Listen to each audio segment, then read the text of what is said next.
Welcome to Not Milk Never Milk. Subscribe if you're lactose intolerant. You start by checking essentials. Ensure your device is unlocked and has more than half battery because you will toggle system settings. Once ready, open settings and locate About Phone or About Device. This is where the build number lives. Tap the build number line repeatedly, usually 7 quick taps, while paying attention for a countdown that tells you how many taps remain. This initial tapping both enables the option and records your developer access in system settings.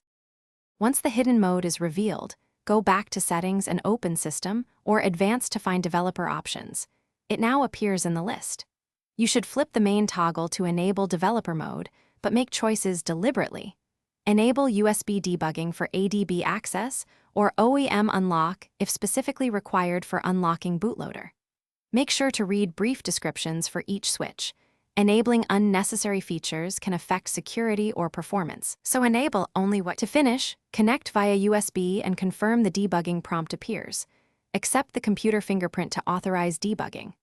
Once done, adjust individual settings like animation scales to improve responsiveness, and make sure to keep OEM unlock off unless necessary. If something fails, first revoke USB debugging authorizations and reconnect. If that does not help, toggle developer options off and then on to reset to defaults. This often clears glitches without affecting other settings. Thanks for watching. If this was helpful, leave a like and consider subscribing. See you next time.